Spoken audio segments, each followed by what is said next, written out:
Worry about nothing. Instead, pray about everything. Tell God what you need and thank Him for all He has done.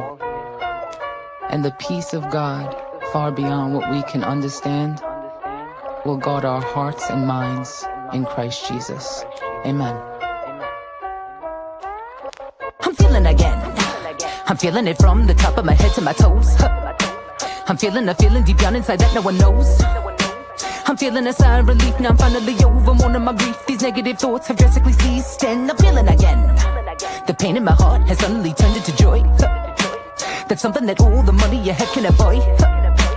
It's something that I received, yes, it was surely a gift to me that my Lord and my Savior delivered for free, and I'm feeling again. I thought I was finished, didn't know where I stand. And though it took a minute, I can say with confidence, I'm feeling again. I'm feeling it when I wake up in the morning each day. I'm feeling it when I get down on my knees to pray. It's like I'm a brand new me, God's giving me vision that's 2020, and not just in hindsight but eternity, and I'm feeling again. I'm thankful to know that the storm doesn't last all my life. The rainbow comes after the rain and the peace after strife. It's something you have to believe, it ain't just a promise but a guarantee, so why don't you come take a walk with me, cause I'm feeling again. I no longer have to hold on to what's not even mine. Sometimes things work out, sometimes they don't, and it's fine. What's meant for you will be, and what's not will be taken away from thee. It's not rejection, it's protection, so keep that in mind. Not everything you want is what you need, and not everyone around wants to see you succeed. But don't take it personal, that's just them. Pray for them the best, God bless, and then get back on your grind. Protect your mind and take off at full speed. I'm feeling again. I'm feeling again.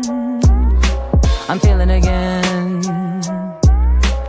Feeling again. Feeling again. Feeling again. Ooh.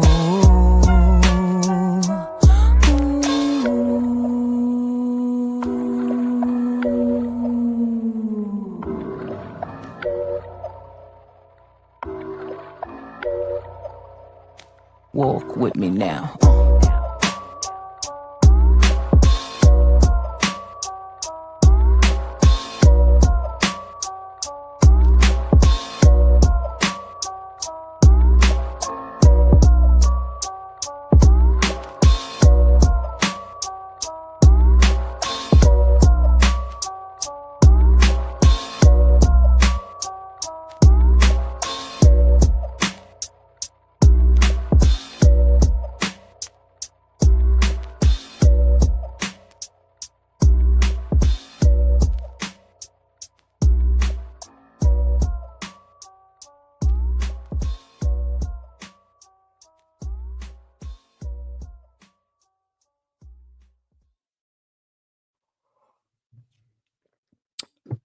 My name is Noel Joshua Hadley. I'm here with Jenna Rose. And Jenna, what are you doing way over there on the other side of the screen? I don't know. Something happened, and I just wound up over here. I think that the black space between us represents the hundreds of miles down the I-95, between the north and the south. Of course, Jenna's coming to us from New Jersey, correct? Still Yes, in New that's Jersey, right. which Yes. is where, of course, we get, the J and JC, Jersey. We were discussing the C, the JC, of course, it could mean Jesus Christ, but we usually go with coffee, though I am from Carolina, so it could be Jersey and Carolina, plus Yeshua. We didn't really take much time to discuss the title. We're still figuring it out. All right. One show at a time. We'll figure it all out. Did you see Pamela, what she wrote? She had me laughing. That's why when we came on, I had that big smile on my face. This right here. She says if her knees were in better shape, she'd be dancing. But she's dancing on the inside. That's right. So quickly before we bring on our guest, what are we drinking tonight? This is, of course, a coffee. So Jersey coffee. It could be coffee. It could be Bailey's. No, I'm kidding. It's coffee. All right. Well, it's not like I like chock full of nuts, but the place that I went to didn't have it, so I had to go with Maxwell House. Not bad, but it's not heavenly coffee, so. You'll keep us guessing each week. So our guest tonight, this is episode 2. Last week was the 500th episode of TUC, and our first episode with you on with me, and I'm excited that you came back. And quickly, last week we talked about Bitcoin, and I have to say you saved the show because I was just sitting here like I didn't know what to say. I'm clearly, like, anyone who watched that, it's very clear that crypto and I were like completely, we've never been on a date, we're just not a match.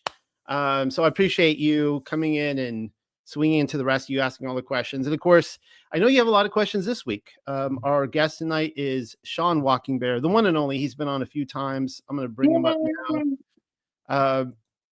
Here he is. Welcome, Shaman Walking Bear. You are sandwiched between us tonight. I see that. Shalom. You get a little bit of Jenna, you get a little bit of Noel, and I'm told that Jenna, I gave her your book, and she asked if she could read it. I gave it to her, and Jenna, you read it over 3 nights. I'm told, I don't know if I should give this information. I'm told that there was one night where you left the lights on. I sure did. That was like, maybe we should just not sleep in the dark tonight. Just not tonight. Not for these pages. Well, Sean, on that note, welcome. Thank you for coming in. So this is exciting because you started writing your stories. I don't even remember what first motivated you. I don't remember. I cannot remember what happened when you turned in your first one, but I know that I've read every single one you've brought in over the last 2. Has it been 3 years? A little by little. Eventually, I encouraged you. I was like, you need to turn this into a book, and we are very excited here at TUC to have your first. I think it's your first book. I don't think you've written any other books. So, author Shaman Walking Bear, welcome. Tell us about yourself. Well, hopefully you read my preface. But I grew up in northern Alberta, Canada. It was very, very humble, living. We really had nothing. But what I did have was access to like such beauty, like the tree, like the forests. We had a lake, and we had tradition. We had culture, and I grew up around medicine men ceremony. And the one thing I think that really stood out for me, because I see a difference from like night and day when I come out of, say, the Native American world into this one, is that magic is missing, and you hear a lot of incidents of what happens spiritually, but back where I'm from, it was all over all the time. Paranormal, you had access to it. You have a ceremony, they come in. It's such a different world. I'm not sure what it is. It could be the practice of shamanism itself, but it's definitely a different world, and it's good to come out after being raised in spirituality and culture, to come out here, and it gives you such strength, gives you a foundation. I built a foundation of prayer since I was very young. I was very devout. It was the Native American, I guess, spirituality, like some people say medicine way, but the ceremony was part of life. Right. And pretty much my life was full of, magical encounters. I just feel I was blessed in that way. Now, before we get too far into this, would you be willing to show your shirt to everyone in the audience? This one here? Yeah. There we are. Here's my pendant. There we go. There we have, I don't know if you'd say Yahuwah or Yahweh, or how you pronounce it, Sean. Of course, in the Paleo we say Yahuwah. I just want to point that out to everybody. Those in the community know Shaman Walking Bear, and Sean is a regular staple in our Friday night community. Bible guy, Torah guy. He's been on a long road, and just want to kind of put that out there for everybody. If you're wondering, like, where's this going? Where's this interview going? He is a valued member of our community. And one of the things, Sean, that I was immediately drawn to your writing and your work. And of course, you're an amazing writer. I was telling the group last night, you weren't there, and they were asking about the interview we're going to give, and I said one of the things that really amazed me about your writing is that it feels like you've been doing it for a long time. I don't know if that's true or not. I don't know any about your writing history, but it feels like you just got out there and you flexed and you just really, really good at it. But what drew me more was, as you said, this culture you were raised in. I'm assuming that you dropped the word shamanism or shaman. I assume that was just part of your culture, right? It wasn't something that is it something you had to go seeking out, or was it just your natural surroundings? It was always there. I mean, the ceremony was always there. The medicine men were always there. We don't really say shaman back home. I mean, that term is kind of. I'm a white guy from South Carolina, so you have to forgive me on some of that. Yeah, people don't understand. How do you say it in Jersey, Jenna? Shaman. Oh, okay, they say it the same way I do. Okay, shaman. Yeah. All right. They say coffee different, but go ahead, Sean. I was going to say, Sean. I'm sorry, I didn't mean to cut you off. What drew me really to your work is that, as you know, Sean, I like researching the spiritual realm, and I was really amazed at so many of the stories you were telling were things that I was already researching, and to see this commonality just across. I mean, I would imagine that if I were to, I don't know, talk to someone, an Aborigine in Australia or someone in Africa that, in the kind of shamanistic lifestyle or upbringing, they would have very similar accounts of the spiritual world, which I hope to maybe highlight some of them tonight. And I'm sorry to cut you off, Sean. So tell us about your upbringing and what, I guess, drew you further. I mean, the thing is that like some kids, they grow up, they want to play video games. It seems like reading your book, like you grew up and wanted to be a part of the ancient lifestyle. Yeah, I've always read the KJV Bible was always there. I was always fascinated with it, especially the Book of Enoch. Of all places to find the Book of Enoch, the reservation, but it fascinated me. Just the magic that was in there was very relevant to the world I was living in. And like I said, the culture was there. It was strong. We had the dinners, the potlucks. Family were strong. I say the grandparents always were like the backbone of the family. They kept everyone in line, and that's what we had, elders. But ceremony is always there. And as a boy, we would grow up, around and surrounded by this and take part in it. As helpers, they put us to work. They make us drink, bring them tea or whatever they needed. We clean up the sweat lodges. We clean up the ceremony room. And we were just part of it. And it was fun because we'd have all these kids, your cousins, other people, and we would be having fun there. Now, the magic, we just, when you grow up around magic and these paranormal encounters, you think it's a normal thing. When you're young, you think it's a normal thing. It's not a novelty. It's just something fun that happens. And, that's why I always tell people that if you grew up in this world, if you, or say the age I am today, and then you were just immersed yourself in it, I think a lot of people would be scared. They would question what kind of beings these are. Even though the medicine men I grew up are very devout, they pray to the Creator, they respect the Creator. There's a reverence, right? That is, the Creator is the center of it all, And in one of the stories that I tell, it's called The Flying Eagle Wing. And before it was like a novel, like a spectacle to me. Like I didn't really pray back then, as hard as I do now. And it's there's a spiritual maturity that you develop over time. But and I would just look around at these, the things, the phenomena, the orbs, and listen to the voices in the background, the spirits that would come in. And I guess that eagle wing came and kind of brought me back into reality and let me know that this is real. You must respect this. And after that encounter, I came into realization, like in that split second, that this is real. This is real. This magic is real. The spirits are real. And I want to do this. I want to walk this path. I want to be a medicine man. So pretty much my whole teenage years were, immersing myself and being part of ceremony. It's what we call noscapios, which is an apprentice. So I pretty much, learned how to do it, how to run things through that way. You use the word magic a few times. How would you define magic? You said like you grew up around, it was a very magical, you grew up around a lot of magic. How, like when you're describing magic, what do you mean by that? Okay.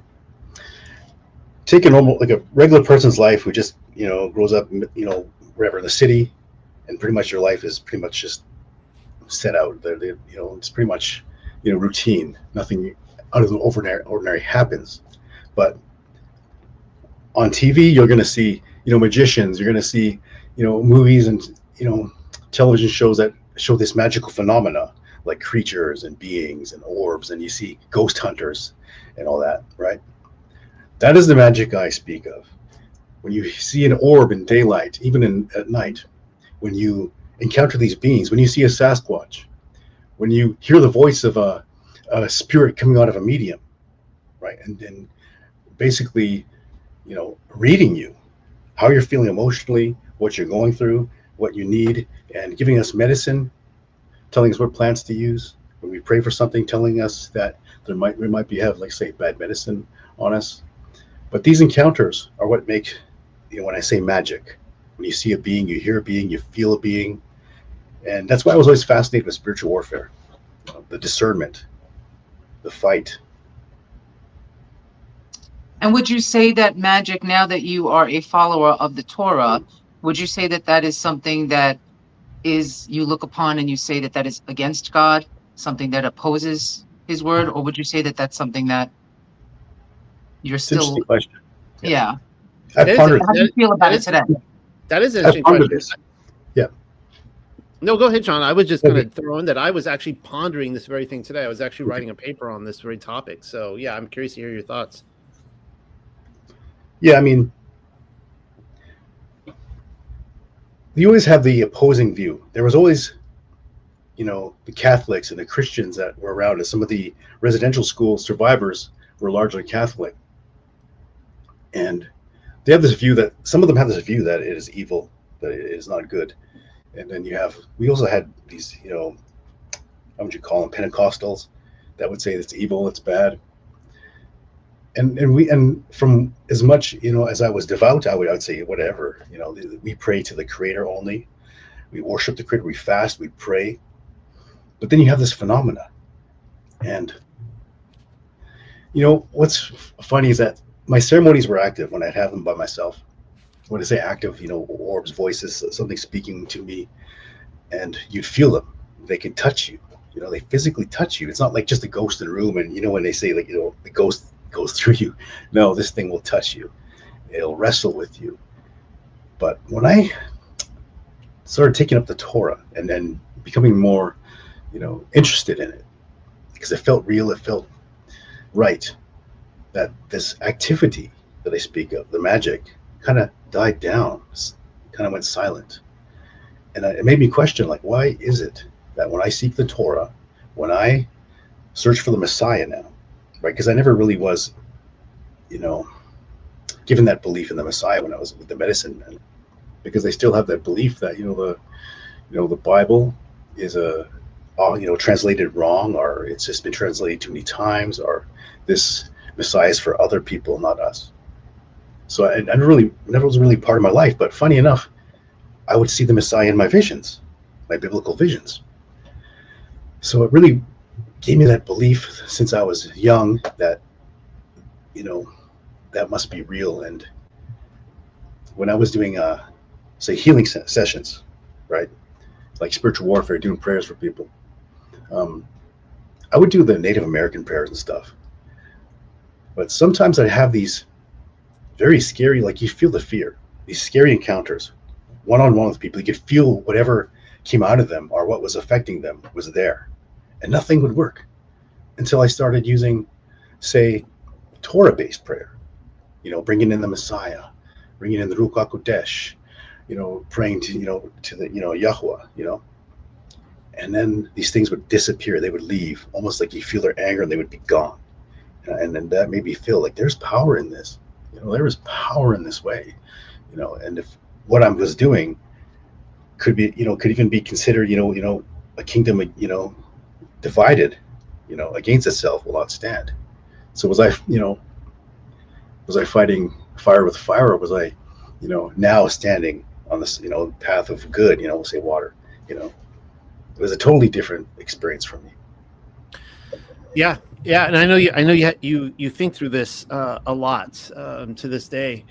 Jenna, Jenna, you had a lot of questions you wanted to ask Sean.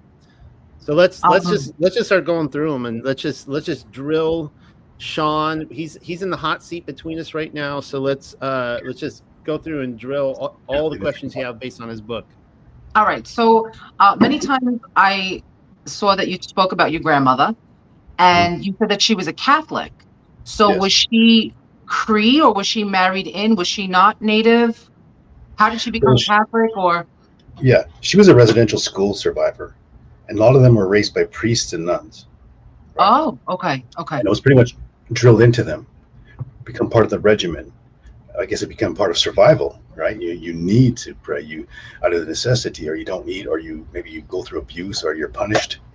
Okay. But she had this belief, in the Creator, in the Catholic way, and the Messiah, and she would always watch, these programs on television and force us to watch, or we would pray with her. But at the same time, she had this respect and belief in the Native American way, the Cree, we say, and she would encourage us to go to ceremony.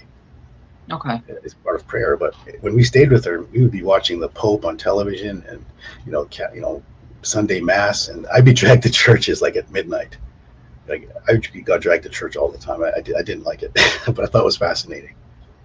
And is she the first one who spoke to you about Yeshua? Is that how you first heard about him, or did you all know about who he was? Well, see, I was forced to go to Catholic schools, Christian schools, Sunday school, and with my aunts and uncles who were also Christian or Catholic.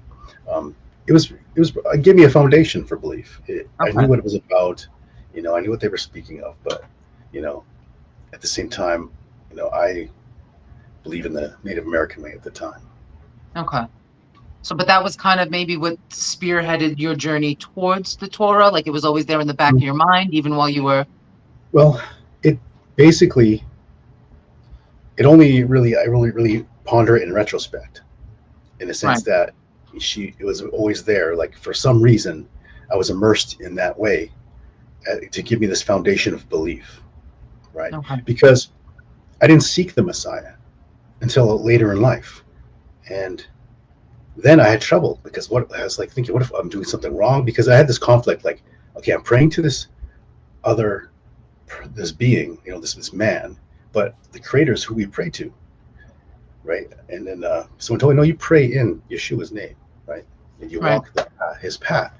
So I had that little bit of a, I guess, misunderstanding at first. Like I'm like betraying like my Creator, my Father, by praying to this other person. And I had to really, when I heard something, that in scriptures that, don't pray about about your lack of belief, or is it pray for your disbelief? Yes, you said, I do believe, but help me with my unbelief. Yes. And that's exactly what I've been praying for. But what gave me a strong foundation for the Messiah was these biblical visions I had. And they outnumber, the Native American vision I had. But they were very strong and lucid. And I was there. Because the difference between a dream and a vision. Because I know these visions last you a lifetime. You remember them in detail for life. Mm-hmm. And you were there. And as I started to study, say, the Torah, a lot of these things stood out to me. The book of life, and riding in a cloud, being in Sheol. It was like a place, Sheol was like a place that was enclosed. There's no way to get there. It's just in a place underground, so far, removed from everything. It was kind of a scary thought, but it was carved out, it was there. And, I just... Do you want to pause and Sure. kind of describe your experience there? Okay. I mean, it's in your book. It's a whole section in your book. It's a pretty crazy story. Yes, it is. So I didn't know where I was because, as I studied, I learned that I was in Sheol, but I always called it hell. But we're staying in this dark cavern, and in front of me, I see this kind of like the carved out balcony, overlooking some place, and I could see that was kind of illuminated. And the Messiah was standing just like 10 feet ahead of me, and then telling me to come forward and look. So I did. And I went up to the balcony and I touched it, and it seemed like smooth. It was like smooth rock. It was like carved, but it was smooth, right? It's like I was standing in the hallway and came out onto the balcony. Then I looked over, and in front of me, I seen this kind of archway with these stained glass that were like pulsating in a pattern. And as these things, moved, as going, like, I think it was going upwards, I heard these tones, these very specific tones as it pulsated, all over the colors. And I'll never forget that sound. It's like had this, I'm not sure it was musical, but it was repetitive. And I remember just staring at it. And it was right beside it was the cavernway, which had to be at least 20 feet tall. It was a narrow passage, like a hallway, right? And below it was just rock, right? And then once I was like fascinated with that, he was speaking to me. The Messiah was speaking to me, but it was almost like speaking to, but I could hear his voice, but he wasn't really talking. Like I just understood what he wanted me to know. And then he motioned to, to the left of us on the way below us was this molten pool of lava. And there's like this one, almost like a pipe, like flowing with lava. It was like feeding this lake. And there was almost like a shore, right? It was on the left side just to the left of that cavernway. And there's these little beings in there, like these little tiny imps with these very shiny, like they were like pitchforks, there were spears, and they were standing there laughing. And I looked into the molten lava, and I seen people, and I could hear their voices. Like they were like moaning, they're in agony. They're pulling each other under. And it was as if they tried to come to the shore, these things would stab them and start laughing at them. And I was kind of like, I had this fear in my chest. I just felt this fear, watching their skin melt off and then grow back, and them pulling each other down. And I'll never forget that, and I thought, I never want to be here. I never want to be here. Amen. Then something came out like a flash, and then this creature came out, who I think is a Pollyon. It's like an overseer. He was tall, as tall as that cavern, that carved out cavernway. And he came out walking, and he stood at the edge, just overlooking the place. And he had a skull for a face, but he was very big and had a whip of fire and a sword of fire on his side. And I don't know, these little imps kind of were scared of it, and he was speaking to them. And, I've seen this creature twice in my life. Exact replication is that on Diablo, there's a cover of Diablo, a video game. And when I watched Lord of the Rings, when Gandalf battled with Balrog, that's exactly what I've seen. It even had a whip of fire, of all things. Now, as we were, on the balcony watching, I guess behind us, these imps noticed us and were kind of amassing and gathering, and there were so many of them crawling up the wall even. And I was looking at them. I could see that, kind of illuminated by the light. They're kind of in the shadows, and they're getting closer and closer to us. And I was getting scared, and I moved towards the Messiah. I thought, like, this is scary. And then he looked at them and said something, and then he glowed for a second, and they was scattered. You can hear them scream, and they were speaking some kind of weird language. So they scattered, and he attracted the attention of the overseer with that. And he looked up at us. He looked at the Messiah, then he looked at me, then he took his whip and flung that whip at me, and I could see the end of it coming to my face, and then we disappeared. And I was just terrified. That was a scary experience. Then I found myself in a cloud. It was an actual cloud, like only thing I think of is those hot air balloons, like a basket. And I was just amazed at it. Like, here we are, we're descending out of the sky, and I was touching the cloud. I was like so amazed. I was touching it. It felt solid. It was a cloud, but it felt solid.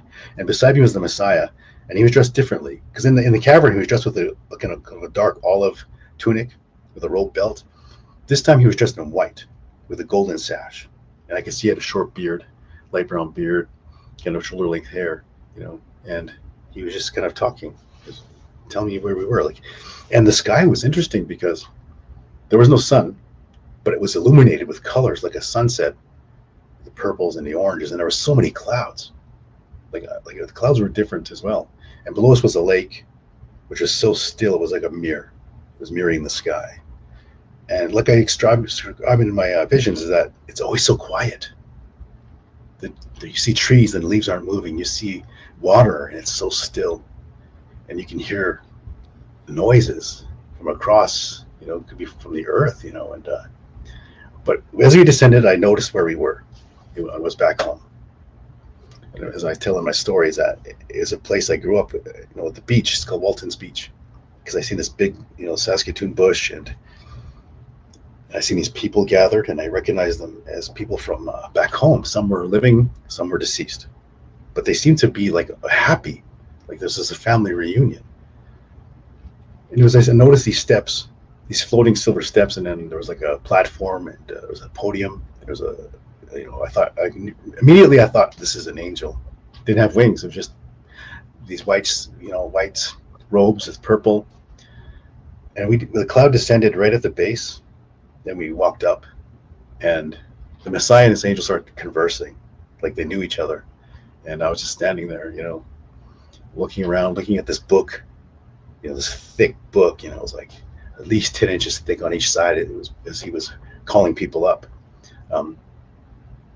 But it was a green book with gold intricate, design on it. And then I noticed he had a sword of fire on his left side that I was just fascinated with. And I was staring at it for a while, like, how is that possible? Like, I was like, that's so neat, Anyways, behind us was this, almost like a portal, a swirling portal of white. You could tell that it led to somewhere amazing. And I felt that pull towards it. Like, I want to go through there. I have to, it's like home. I felt like it was home. So I looked at them, and I thought, okay, I'm going to go for it. And I went running towards the portal. Before I can even reach it, the angel's hand hit my chest, and I went flying up in the air. Right, and I was watched. I must have been 40 feet in the air, and these people were on the beach, looked at me like, like it was kind of funny. But then I woke up. It was like a force. And that was I've heard this story now a few times, and my understanding is that it's one of your earlier ones, correct? Mm-hmm. I mean, you're a young man at this time, so yes. You had this, and I mean, like, what did you do with it? I mean, because you continued, obviously, pursuing kind of a shamanistic kind of lifestyle, right? So, I mean, at the time, what was going through your head when you had this? Okay, so there's lack of, true education in this. I think it was meant to lay, a foundation for me to find the Torah, but also guide me. So this dream affected me in a way that, I was wondering who this person was. And I thought, wait, is it Enoch? Is it the Messiah? But because I didn't believe in the Messiah really at the time, I didn't think it could be. But I always kind of did. This dream, because of Sheol, really put me on the straight and narrow. I did not ever want to go there. I didn't. From what I've seen, I don't ever want to be there because you're so cut off from everything. This place felt like it was so beneath the earth that you could never ever leave. There's no way out. And they were just there trying. I don't even know what they were saying. Like they were just groaning, trying to get out. I didn't hear any prayer that I can ever remember. Right. Yeah, your experience is actually the vision is a very common one. In fact, many of the and I'm glad you put it into the book. I'm glad it's there and included in your overall kind of your arch. Many of the books, like I look in the Middle Ages, right? I just come upon them all the time, like, oh, another one, another guy goes to hell. But there are so many. You could call it the apocalypse of Sean Walking Bear because that's pretty much what it is, the way you described it. So, great story, and I'm glad that scared you straight, actually. Yeah. So that's the night I slept with the light on, by the way. Oh, was it that one? I was wondering which story it was, so we just went right to it. Okay. Yeah. So like I said, I didn't tell anyone that vision for a long time because I kind of suppressed it. But as I started to study the Torah, everything made sense. I started to recognize things in the dream. That's a question I have for you. most people, when they come to, most people know him as Jesus, but most people, when they come to Yeshua Messiah, they go straight to Christianity or Catholicism. What led you to go right to Torah? Okay, so I really don't believe in that dogmatic way, our religious factions. I just did not believe in that. There's no unity. There's these separating. It's very divisive. I just wanted to believe in something pure and real and the truth. Now, Amen. This dream guided me in a way that this was a Messiah, and I was meant to see this for a reason. And over time of studying the Torah, just being curious, just searching for prayers, reading books on exorcism, that the dream just kind of unfolded. It made sense. It made sense now. It scared me straight. At the same time, it gave me this, because the visions are strong, are very sought after with Native American people, and it's always a message, it means something. And because I knew it was a vision, I just knew it because I remembered it in detail, that it was meant for me, that I was actually taken to this place, shown these things, and why. And later on, I'm studying the Torah. I just knew this is the truth, and I'm going to leave everything behind. So you just started reading the scriptures. Yes. And you started believing it, the whole word, not just I was searching. Revelation. I started searching just because, being a teacher in shamanism for so long and doing ceremonies, that I was praying to the Creator, of course, and doing prayers. But at the same time, I'm like, okay, I'm recognizing these different spirits, eagle spirit, bear, and these things that come and speak to me. I thought, okay, this can't be right. I'm learning about these other spirits that talk in the Torah. They like the story of that one girl who was reading people's fortunes, and then when Messiah cast out that demon in her, she had no gift left. So those stories like that stand out to me in a sense that, okay, what if these gifts that we get and these creatures we seek out that give us gifts and power are not good? Right. But I just knew it was a truth, and just 7 years ago, I just dropped it. I just knew the Torah was real. I started watching, YouTube programs. I've always watched, Rob Skiba and Zen. I was fascinated with the topics they're bringing out, giants, and that's another thing that led me to Torah, was that giants and the biblical cosmology. It just seems real. It coincides with a lot of our Native American beliefs and a lot of things that I've witnessed and seen.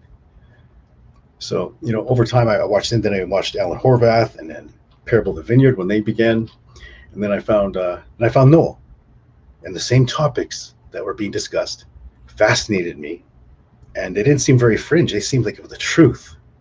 You feel the truth, the Ruach HaKodesh lets you know and guides you.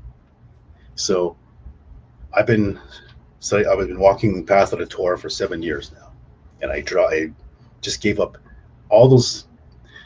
Everything I've learned in life, into shamanism, like decades of shamanism and belief, I just left it. And because I knew I'm following something real and right. Well, one of the things that I want to go back to this word magic. I'm gonna kind of dig into this, because it's a lot of people, they hear it and they put a red flag on that. And when different people say it, they mean different things. And let me give you some examples in your book. You talk about a lot of these times you would go on. They weren't walkabouts. So what were they called when you would go out? Vision quests. Vision quest. Thank you. Yeah, you go to a certain ground, a sacred ground, very specific. You would go on a vision quest, and almost every single one of these, it would include fasting of some sort.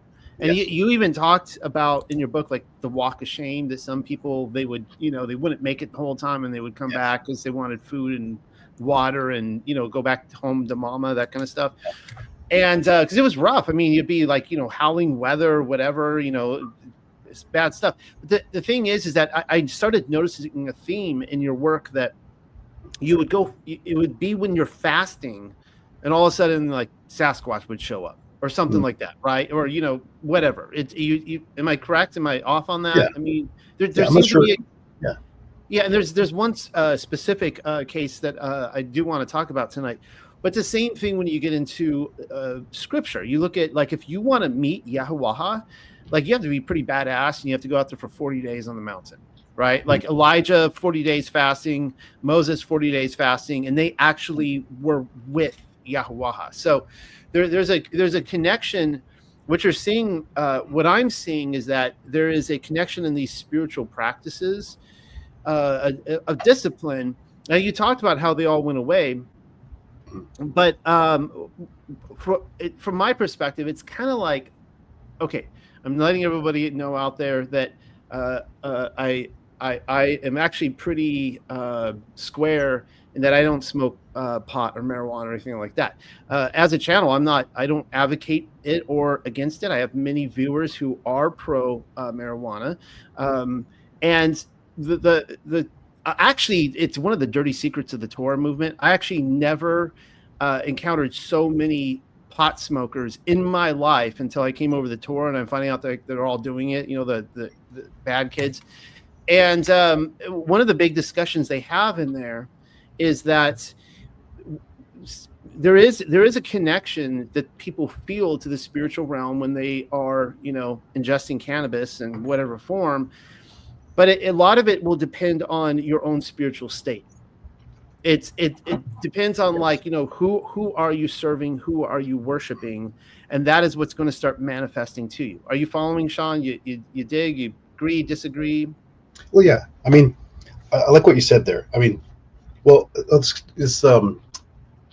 talk about the psychoactive drugs. A lot of Native American shaman use peyote, and how it was described to me was that it kind of takes the carpet right from under you. Some people can't just don't have the ability to see things. They can't get there to that next level, and these psychoactive drugs, substances help. It brings them and immerses them in that world, and that's what's dangerous about ayahuasca. It does the same thing. It lets you see through the veil. It allows these beings to come through and for you to interact with them. At the same time, like you said, that level of protection that you have, that is basically equal to your relationship with the Creator and the heavens and the Messiah, and how much protection you have. Like I said, when things went silent, it made me question a lot. Maybe these things had no power in the space that I was holding, including this temple. They had no power there anymore. They couldn't, alter my senses. They couldn't speak to me anymore. I couldn't see certain things anymore, but I could feel them, like a discernment. I could feel their presence. I knew they were bad, even in my dreams. It's one thing about being Native Americans. You always remember your dreams, and you're always told to think about them. You take a few seconds after waking up and just got to reflect. And even in my dreams, I do prayer. If I'm in a bad way, or I need help, or if I see evil spirit in my dream, or I'm having a nightmare, I will pray. And I know these things try to confuse you sometimes because you just won't find the words, and you got to think and think. You got to find a word. You got to find prayer. That's why I emphasize in my teachings is that prayer is a second language. You need to master it. You need to know the words, what to say, how to ask for help, even if it's simple as blessing the food on the table. You learn, and people know they cannot pray when they're told, okay, we're having dinner, pray. Sean, pray. Then you're like, you don't know what to say. That's an example of not knowing the second language of prayer. Yeah, and Jenna, I was going to ask, but I think you should ask about the baby story, because I know you want to. Okay, so you had said that I made a little document spreadsheet. Please hold. Please hold. Okay. You had said something about your mother. Mm-hmm. And if you don't mind that I just read a little bit of this. Sure. You said, due to my unfortunate relationship with my late mother, I did not find myself able to trust women or deeply bond with them. I did not find it easy to be loved by anyone or love another person. This would haunt me throughout my entire life. I have found peace through the scriptures and instructions found within the Torah, especially my utmost love and faith for the Most High Father. I worship and love with all my being. That really resonated with me because of my relationship with my mother growing up. But then when I read the story about the baby crying in the house, with your mother kept coming to the door, and she she kept asking you, like, is the baby crying? Because she had just had a newborn. And you said, no, Mom. And this happened 3 times. And then she was afraid, and she had asked you to come and sit with her. Yes. And you both heard it together. She looked at you so that this way she could be like, I'm not crazy, right? I'm hearing this. And you acknowledged that. And I felt like that was like a moment where you had shared that you and her had bonded over that. And not until you prayed did you feel peace in the house. And I thought that that was beautiful. And it made me tear up, to be honest. I got very emotional because, you know, it just shows how our Father moves in our lives, especially when we're sincere. And I like what you said in your introduction of the book. You said, to this day, I believe I was pitied by the Creator due to my devout faith and prayer at a young age. So after that moment, because I know your mother had never believed you when you said that you saw things or heard things. Now, this is a time where she's hearing it. She's knowing it's not her baby, but it is a baby who passed away in that home. Yes. How did that bring you guys together, or did it even bring you guys together? And did it maybe open up her faith a little bit? Were you able to share anything with her? Very, very deep. So I was a oldest, firstborn, but it must mean something if she's gonna ask for me to come out. Right. She had some kind of a level of, trust, or know that was some kind of a sense of a security, because my stepdad was just literally like sleeping, across from us. But when she said she was scared, when you hear a parent say they're scared, then automatically you get this chill down your spine. Like, well, if you're scared, well, how am I going to feel? But I wanted to be brave. I walked out with her, and she was explaining that, that what would happen with the death of the child, and that she was hearing a baby cry, and that kind of spooked me a little bit. But I heard it, just almost ethereal, like almost how the movies describe it. Like these writers got to be channeling something, Right. But I heard it, and then she looked at me with this look of shock, like, do you hear it? And I said, yeah. And she said, what should we do? And I was like, I don't know, pray. And then she asked me to pray, and I was thinking, why me? Okay, so I did it. I did, old-fashioned way. Prayed, and as soon as I did that, they came. Whatever this was, this beautiful, feeling. This.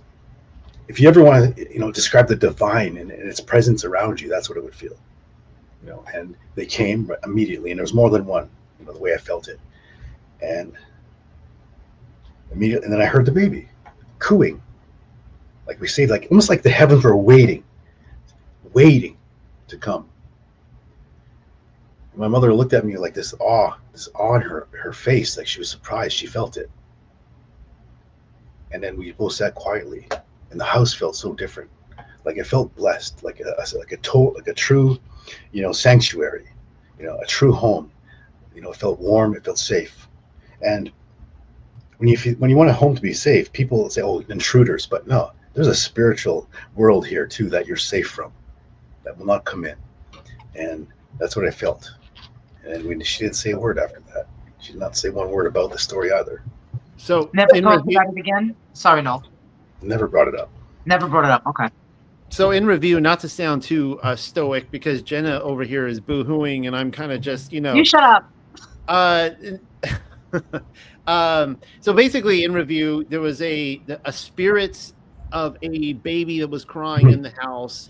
Pray, something comes, takes it, releases it, it's gone. Now, I know that I remember when you wrote this, and you were kind of asking me on the side, like you had these questions, like you asked one. I think one of the questions you asked me is what do I think is going on, and this is one of the things I really appreciated about you, that you have these experiences, and you're being true just to address these experiences, and I grew up in a very different world than you, even though you had a grandmother that was kind of Roman Catholic, and you got some of that upbringing. I grew up in a worldview where you hear me say this constantly, that one of the big pieces of misdirection, I won't say it's a lie, but non-truths that is spread within Christianity is that the Bible is a monotheistic book, and that the Jewish people invented monotheism, and there's only one God, and it's either you just have angels and then demons, right? That's all you have. You have God, angels, demons,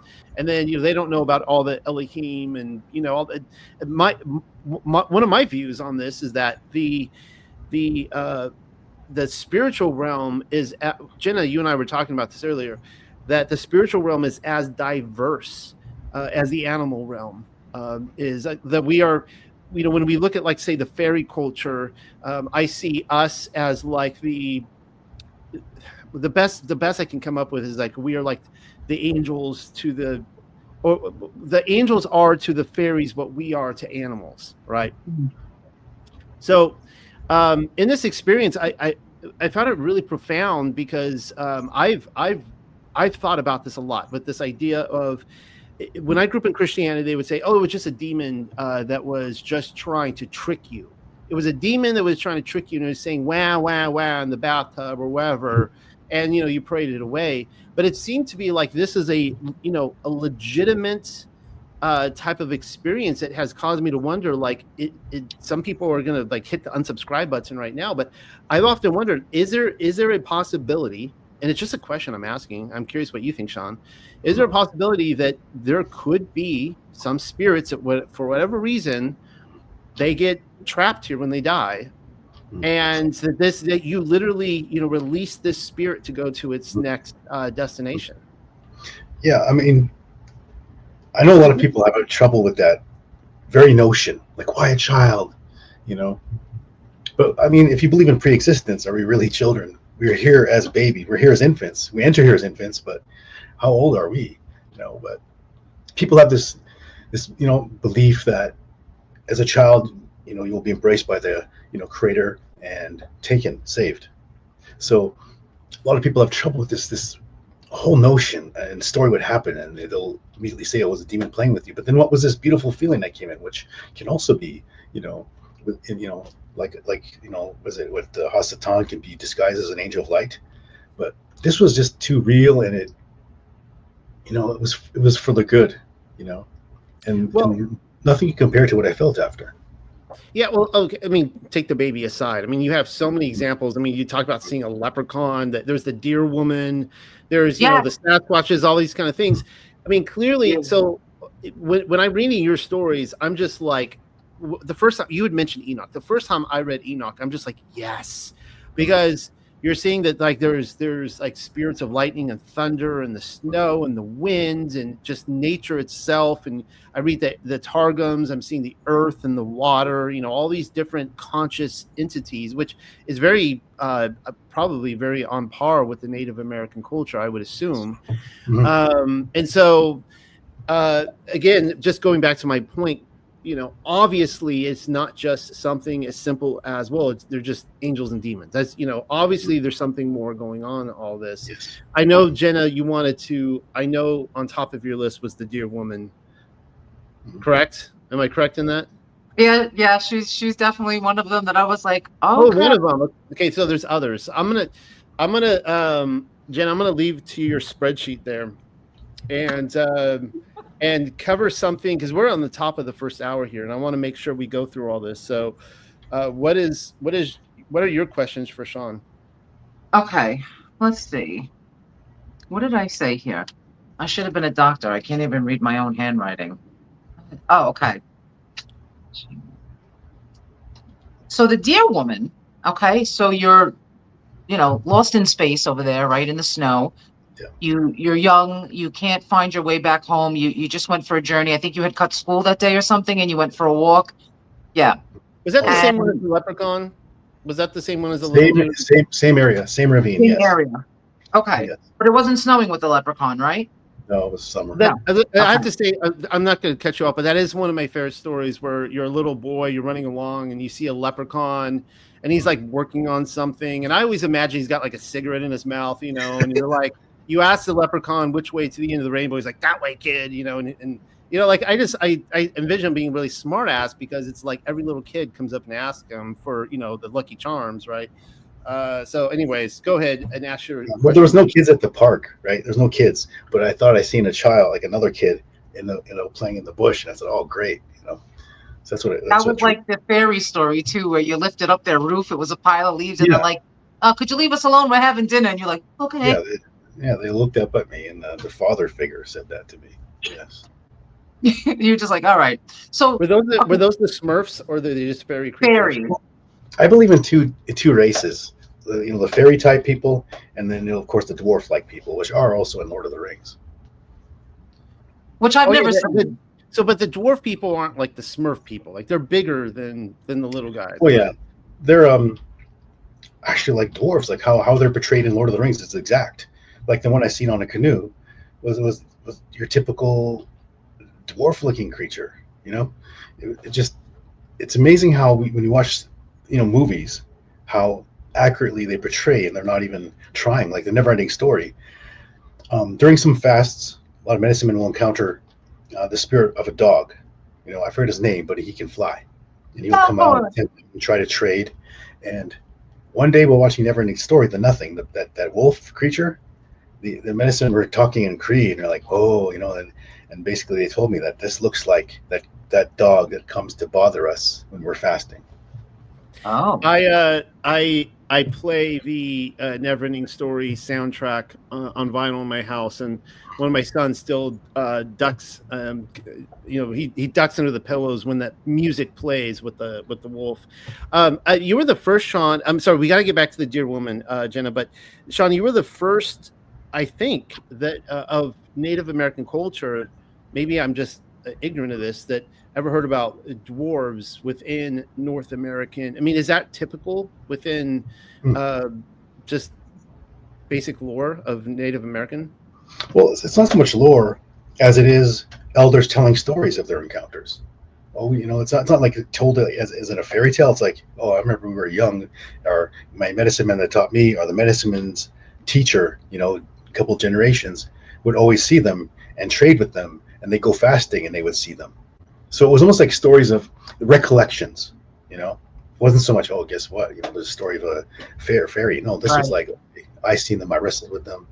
Okay. This is what they like. Yeah, I mean, when I look at a lot of ancient British literature, as you mentioned, Lord of the Rings, that's where Tolkien gets that from. I mean, I have texts at my disposal where they're saying that the dwarves were freely roaming around Britain up into the 500s, and they were usually associated with a kind of a haggard, the old hag lady. Do you have any old hag ladies? Yes, there are. Yeah. Yes. Yeah. All right, Jenna, take it away. I'm sorry I cut you off. The dear woman.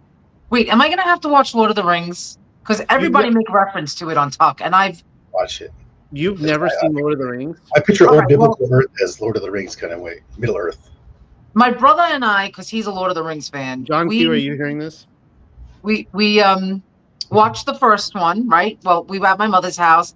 And he's like, you've never seen Lord of the Rings? We've got to watch this. I was like, all right, fine. So we put on the first one. Wait, was it the extended edition or just the extended? The extended. And we rented it on HBO. This was like 7 years ago. And at when there was 45 minutes left of the movie, it went mute. And something happened. And so I didn't finish the movie, and we fast forwarded it to see if it was just like maybe a little part in the movie. Nope, the last 45 minutes of the movie, and I got so aggravated. I was like, I'm never watching this again. So maybe I'll give it another go. Well, we're going to get back to you, Sean, but Return of the King, the third one, has like 10 endings or something like that. And I probably will cry in every single one of them. I mean, it just ends and you cry, and then it ends again. And it's beautiful. But anyways, John Q came up last December we went to see the new Lord of the Rings movie together. So maybe we need to John Q and I need to drive up to Jersey, and we need to have a screening with you of Lord of the Rings. But a marathon. Yeah, we need to do it. We need to do the extended edition marathon with you. Anyways, yeah, get back to your question about the dear woman. Yes, wait, we're gonna get to the deer woman, but I want to ask one question, because now you were just talking about the little men, the dwarves going across the lake. They were in a stone canoe. Yeah, And yeah. yeah, how does that happen without sinking? I didn't think it made sense either. Like, how is that possible? How does stone float? But look at, I mean, not like there's any sort of technology behind it, but even those big those steam cruisers are like all solid metal weighing tons, but yet they are still in the water, right? I mean, this was like a canoe made out of stone that just had some magical properties about it. Like, probably it took some kind of, magical rite to carve these canoes, to make them. Okay. But it was something. And that, I had the same question when I read it too, and I appreciated you just described like you saw it, right? Like, you don't know like how they did it. You just like, that's what I saw. It was a stone canoe. It could have been a spiritual manifestation as well. So, but he said that if they felt threatened, it sank. Went right under, and that's what happened when we were watching it. Like, I didn't think it made sense either. I was like, how can this happen? But it was spoken to me in a sort of a matter-of-fact way, like, they ride stone canoes. And then sure enough, we see one. It was on a vision quest as well.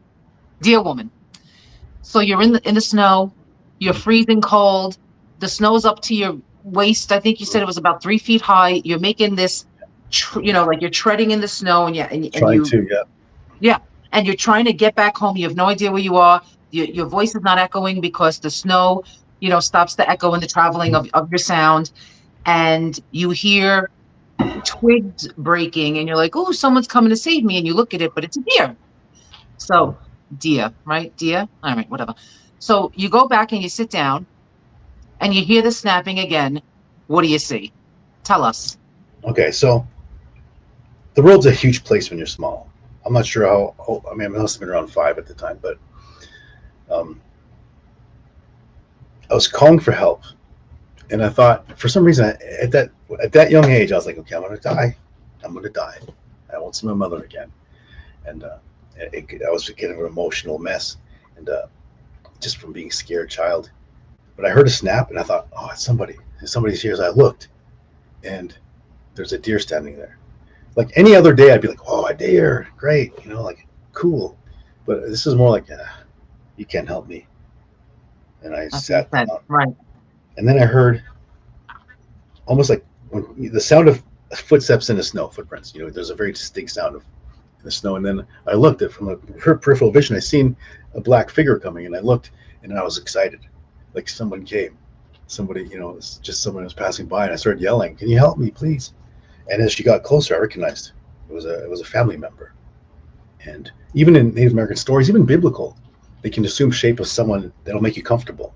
Even in your dreams, they do that. It could be old people, elders. I've been visited by people I don't even know in my dreams, the elders and such.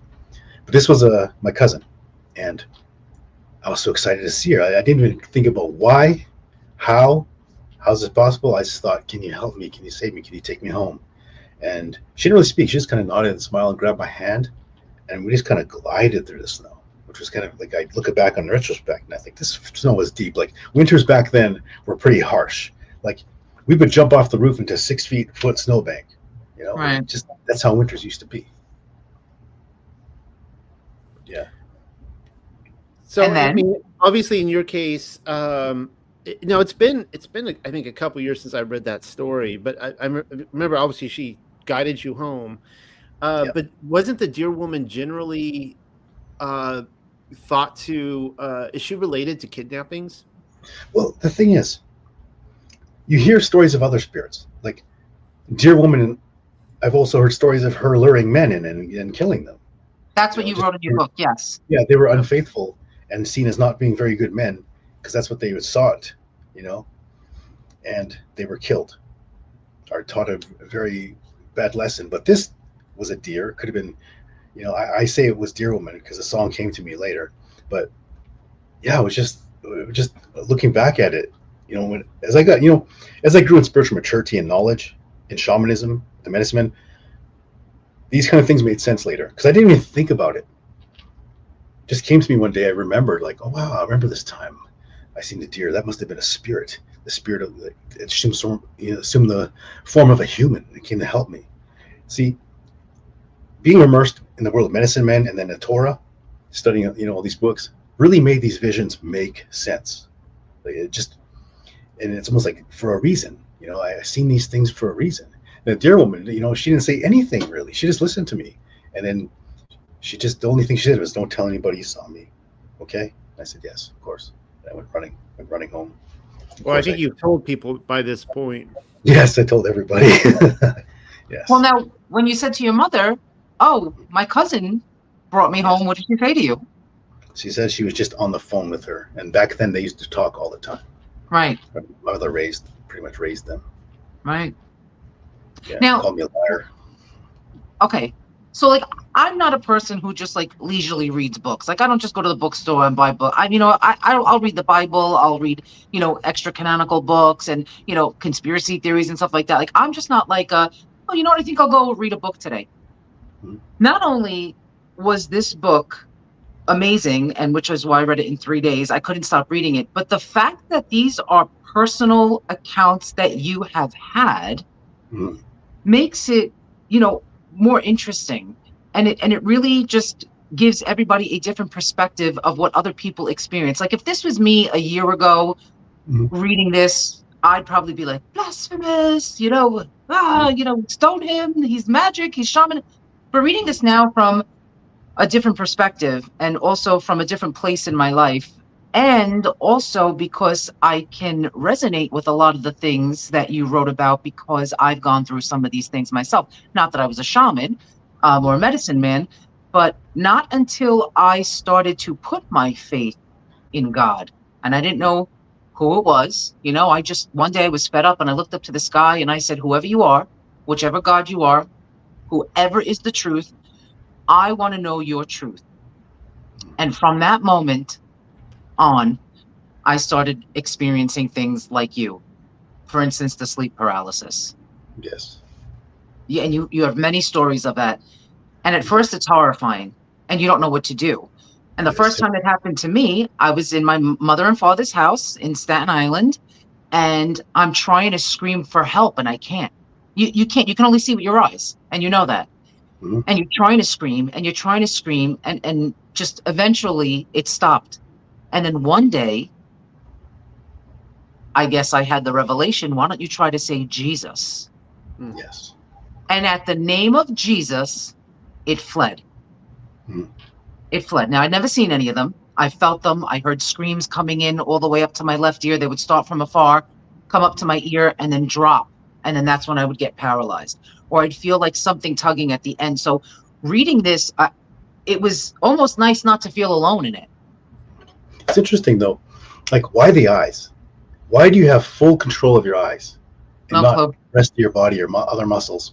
It's like you're being fit into a glove, like you're assuming control. Like it's always your extremities that come back first until you gain some control. But why always the eyes? It's interesting. It has to be some kind of relation between leaving your body and coming back and only having these windows, I wanted to jump in and touch on what you were saying, Jen, which is 100% true. You said, had you read this 1 year ago, you would have said like, blasphemy or something like that, right? You would have pulled out one of the out of the Christian, the source of insult, the 10 words that are in there, and Sean, I hope you feel welcome in our community.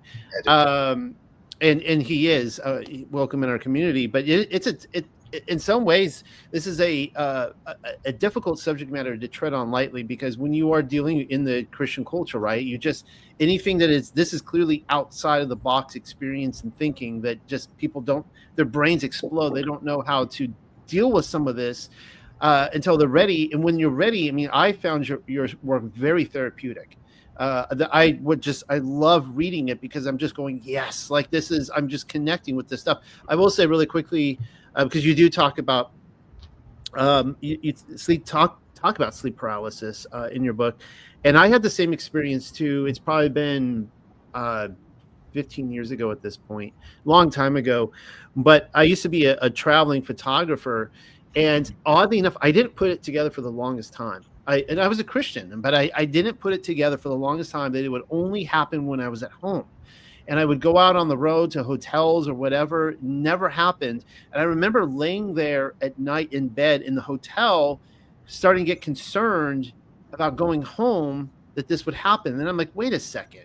And so that's finally when I went home and I pray, back then it was Jesus, right? And I would pray in Jesus's name. It never happened again. But that sleep paralysis was happening at probably a dozen different occasions. It just kept happening. So yeah, and there's no rhyme or reason. It can happen to anybody. Yeah, the same thing happened to me in that one story when death came to take me. It's like it was almost like it was confusing me. I couldn't even think of the name. Of course, I didn't use Yeshua back then. I think I used Jesus. And a lot of people give those experiences. I think don't quote me on this, but when I brought on Karen Wilkinson last year, and she was the woman that talked about the alien abductions, and she had 3 children through these. She would also have the experiences where she would try to say his name, and she couldn't. Like, they would stop her from, they would frustrate her because they knew there was a power, and she wasn't even like deep in the faith at that time, but she knew that there was power in the name. Same. So I wasn't deep in the faith either, but I knew there was power in his name, and it's almost as if they're like putting their hand over your mouth. Yes, it's almost like because Jesus, it's like you can't get it out. Speak, right? It's like you're trying to speak with your real voice, not realizing that you can think of the name, right? You can think of the name. I put this comment up here, not to change the subject, but while this was here, and this is 100% true, you have been requested, Sean. I would like Sean to read all the books in Audible so I can go to sleep listening to his voice. That's actually a huge, I mean, at first you're like, wait a second, you want to go to sleep listening to my voice? I put you to sleep. But actually that's a huge compliment that, to have such a soothing voice. And I do hope that you do get around to recording Bereshith. Yes, yes. We want to get the whole thing recorded with your voice. Oh, very nice. And I want to play the whole thing too when I go through the Torah portions next time.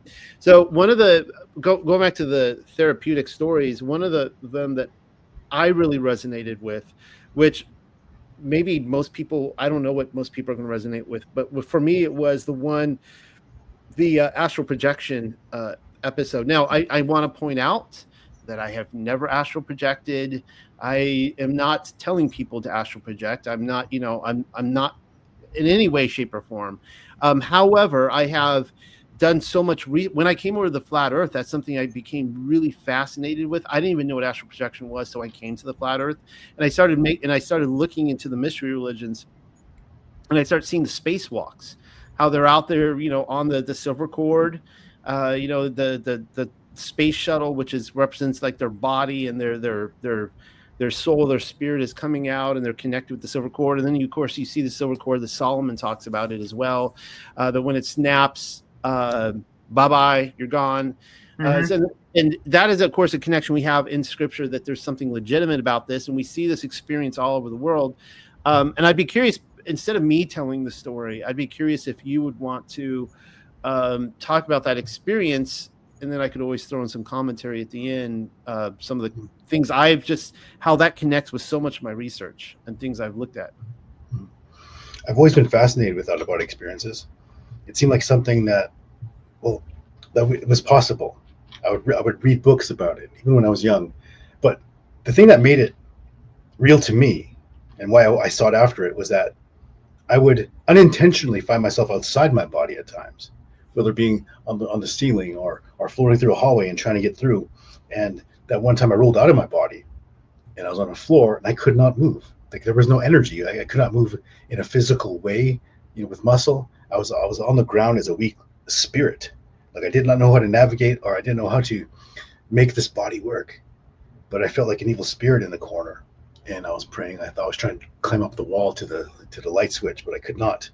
And it's funny, even in my spiritual form, I could feel solid, structure. But I was terrified because this thing was coming, and I did not know what it could do to me, what it will do to me. But I just, I prayed. I said, "Help, please." And I felt this large hand, like, just grab my body and then slam it back into my body. And I woke up immediately. There was no slow sleep paralysis where you have to wait till your body responds. It was like being put into a glove, and I immediately jumped up and started praying against this thing, and then it was gone. Okay, this was you just told a different story than what I was thinking of. I was thinking of okay, you have so many in your book, so I mean, so many different experiences. But I was thinking of when you went on that. I think it was like 3 or 4 days of a fast or something like that. Sundance. Yeah, it might have been the Sundance, and there was all the people in the tents all around you. You said you actually went up through your tents. And you could see all the other people also astral projecting, connecting to their cords. And then, what did you see when you looked up? Well, I'm not even sure. Like, I've heard that we were outside of our bodies during the ceremony, but at this last day, I found myself in the air, tethered, and I could see my tent below. I could only assume it went to my body. But I felt this wind, this constant wind, and the sky was black, like it was like dark. But I was suspended there, and I was looking around, and I looked to my right, and I seen that every camp had somebody tethered, and they were all asleep. None of them were awake. And I was wondering why, but there was one guy that was awake, and you could see he was terrified. He was struggling, and he looked like he was having like this nightmarish experience. But I remember being, tethered there on my body and just looking straight forward. Like, we had this physical human form, even in that out of body experience, that kind of form. But I seen the tree of life, and it was an amazing, beautiful thing with these lights pulsating, and it was glowing. It was like a yellowish light with these orbs moving up and down. And on the very top of it was like this highway, and you could see spirits traveling along it, and these things going up and down the tree trunk. But it was so amazing. And then from the corner of my eye, I seen these guys going down into the right, boom, like being plucked, like and those gophers pluck your vegetables. They're being pulled into their bodies. And I thought, okay, it was like 3 people, 2. I was like, okay, I'm next. And I felt myself get yanked and put into my body. And I felt it like almost like it was being put into a glove. I felt myself come into my body, and I felt that slam, and I immediately kind of like sat up, and I was like, wow, what was that? That was amazing. Like I got to see the tree.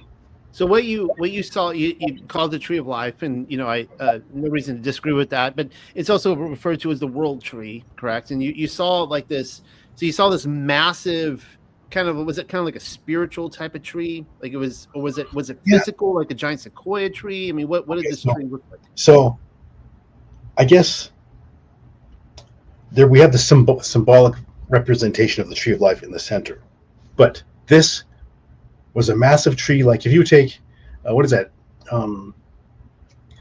What is that? Devil's Tower? Yeah. Almost as massive as that. Thick, massive, and tall. Right? You could just see it. You could just see its massiveness. It was unbelievable, and it was in a distance, and it still looked huge. It was like. And then up in the sky, you said you saw like a highway of, what was it, lights or orbs or something moving, right? Yes. Like a transmigration. And so that story that you told connected so many dots for me. I mean, we're talking about, the Platonists and the ancients talking about the transmigration of souls up there in the Milky Way. We see this all throughout different cultures, and of course the world tree itself. I know that everyone from the Nordics and German cultures and all over, they all talk about this, and it makes me wonder if like we can't see it, but we are almost. And I know you didn't say you were tethered to this tree, but it almost makes me wonder if like this spiritual tree of life, like it really is there. We can't see it, and that somehow, like when we're severed from it, like we're dead, type of thing. I don't know. I don't know if that was your experience, but I've never stopped thinking about that. And as you know, I've actually quoted from the passage a few times when looking at this stuff.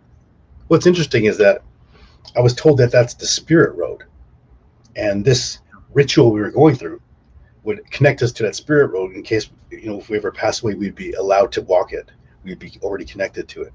Now, like you said, we were tethered to the Sundance pole, which represents that tree, and it represents the umbilical cord, and that's where I got ripped. We rip, and it was such an amazing experience. Like I didn't know how to describe it. Like 4 days of dancing, and I was just full of energy the whole time. Like I was not tired once.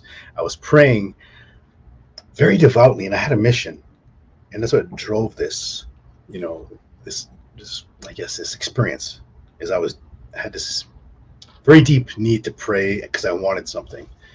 And it was just amazing that I had this vision on top of it.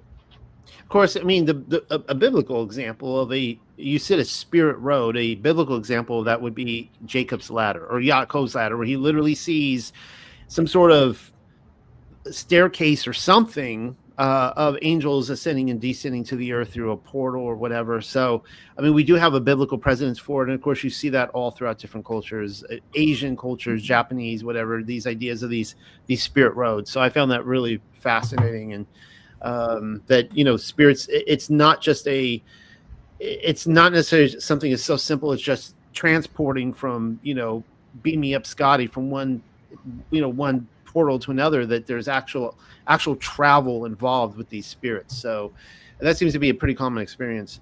Jenna, what else do you have on your clipboard of fun over there?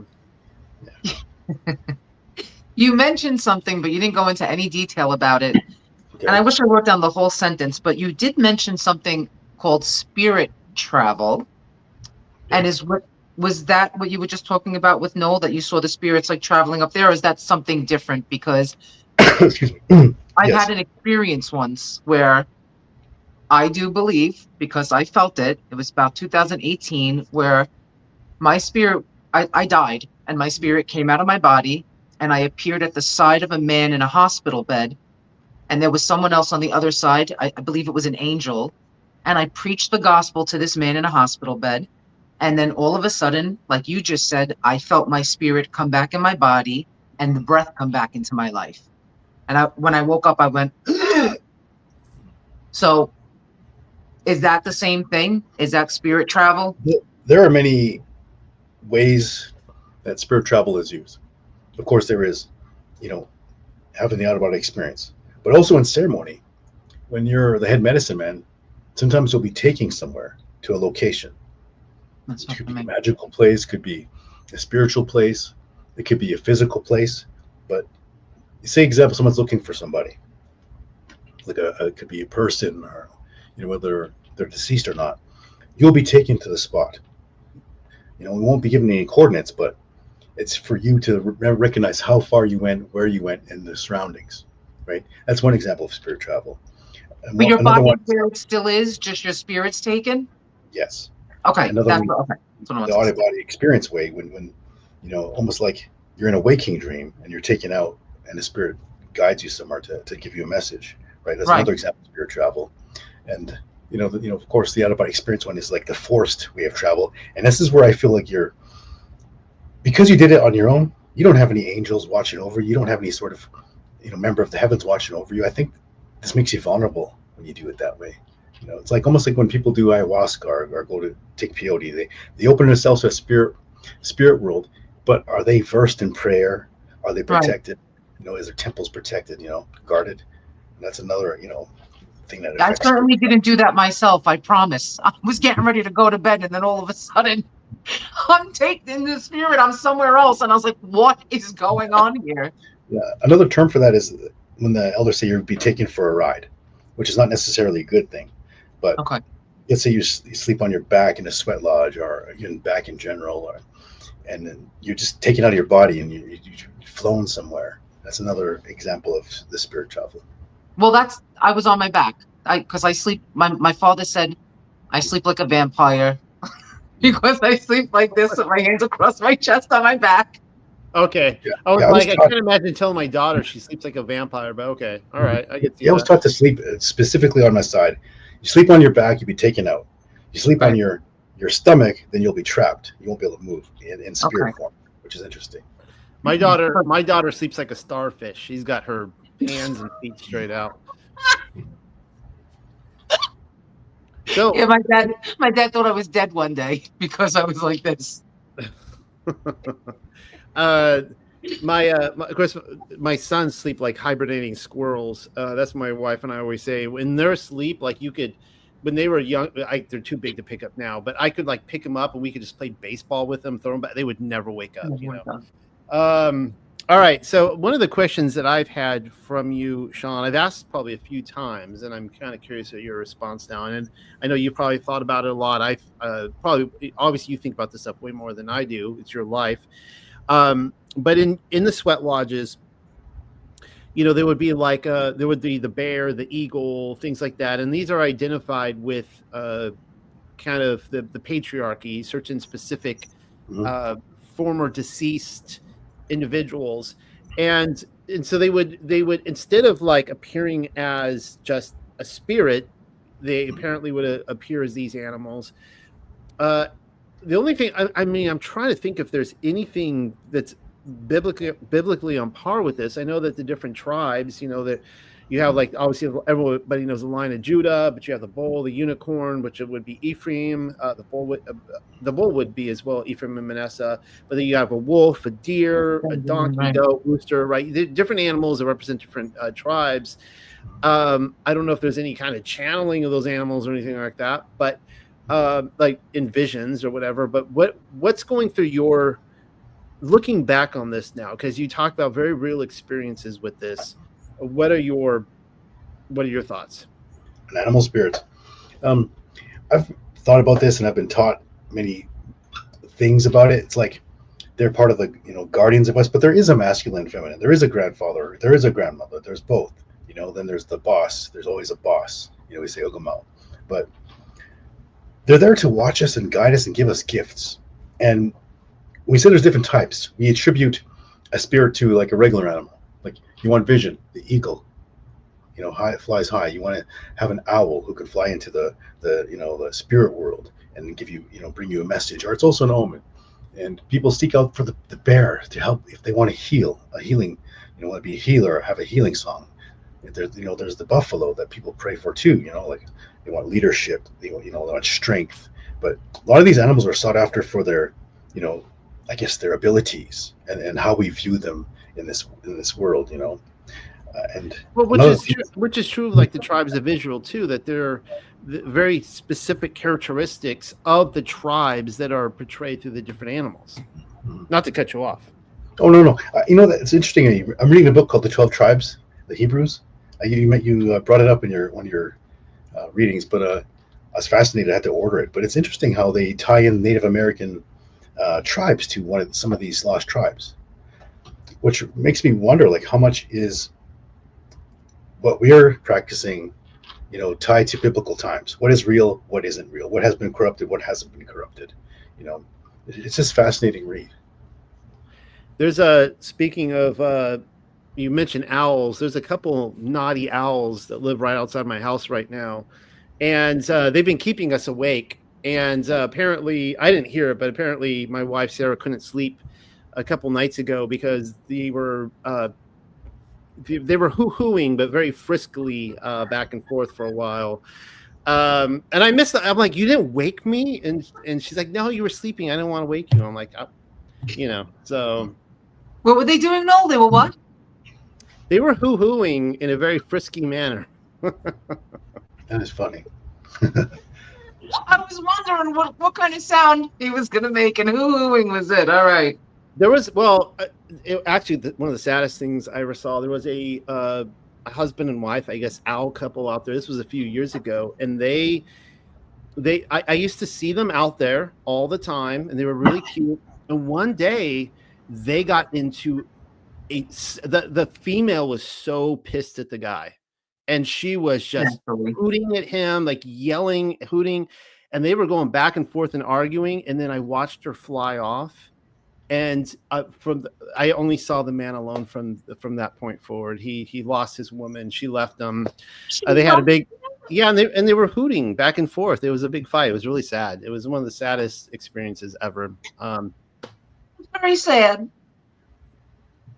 Sean, you had to sit between us. I'm sorry. You're kind of fine. It's fine. I got you both here. Okay, so all right. Well, we're coming up on the final segment. We're going to come around the top of the second hour. Jenna, what other questions? I mean, I've been talking. I feel like I've been talking to Sean for years, and we've kind of gone back and forth on a lot of things. And what is another question you have for Sean? I do have another question, but I just want to say what I thought was so funny in your book. It says our spiritual name can change throughout our lifetime. For example, I was not always Walking Bear when I was very young. I'll get it out. I was not always Walking Bear, but when I was very young, I was barely walking. There was some things that you said in here that really made me laugh. Well, why? What? Well, since you brought up Walking Bear, why is your name Walking Bear? Oh, that's a good question. So some of the things we seek, in the Native American community is that we want a name, and sometimes we already have a name in pre-existence, or a spirit can name you, or maybe the creator has named you, So you want a name because with that name comes power. It also gives you kind of I'm not sure what to say. It's like it makes you feel important, makes you know what spirits are after you. Could be even ancestors that give you a name, but you go into ceremony or you fast for it, and some people just go into ceremony and the spirit will address them as a certain name, and then that's how they know that is their name, right? For me, I always wanted one, and I went into ceremony for it. I asked the medicine man ahead of time, gave him tobacco. I said, I need to know what my name is. And I was kind of scared. I was like, hey, what if I don't even have a name? I was like, what if there's no name for me? But during the ceremony, sweat lodges and night lodges are different. I was named in a sweat lodge, and the spirits do come and they still speak with you and they come sing. And it felt very personal because there's not very many of us there. But at the end of it, he told me what they said my name was. It was Pimotio Masqua, which is Walking Bear. And I kept that a secret for a long time, based on the, idea that you got to keep it sacred, and to give it away is giving away your power, and you're giving people your name when only the spirits can address you as that. Or in ceremony, in ceremony you can say that is your name. But as I became more of a performer and a teacher here, I decided to go by Sean Walking Bear because my birth name is very Asian sounding. It's not really me. I am Native American, and I said Sean Walking Bear. My name is Walking Bear. But I just love, I'm glad I have a name. Before we do end, you don't have to right now, but I do want to. You had mentioned, I think, teacher. You're being more active. I would love you to close tonight. Just remember later on some of your ministry and how you incorporate, the Torah into the people you speak with. So, sure. Jenna, but Jenna, go ahead, Sean. Oh, I'm just going to say that all these stories I've told in ceremony, I've told in in my classes and my sessions and in performances, I would always tell a story. And I like to think of jokes too, like that one story that Jenna was mentioning, barely walking. But I just didn't want to forget these stories, and I wanted my children and my bloodline to always have what I have, because I am, just like my ancestors before me, I am a father, and I'll always be part of that ancestry. And somebody's got to take charge and write something down. Somebody's got to be a leader or an example in this lineage. And I just wanted to leave something behind. I left behind movies. Now I did my book, with these stories I would tell that I will not forget. And I was always scared that I would forget, or there'd be nothing left when I die, that they'd die. But no, I found this ministry, and I wrote my first book. I remember wanting to write a book and meeting you, talking with you in 2023, you and Rebecca, about the possibility of me writing. And it's been, I wish I could have wrote it sooner, but it is what it is. It comes out when it comes out, and I'm glad it did. This year. You just mentioned the movies. I'm surprised. I'm always surprised when I talk to you that you don't talk about that more often. Yeah, I mean, I just wanted to be an artist, and I felt that that's part of storytelling, and I was just as natural at acting. Part of the reason is that growing up in poverty, and having, alcoholism and violence around us, I just wanted people to view us better. I didn't feel like we were respected in the community, and I wanted to show them that we are something, and show my mother we can be something. And I shot high.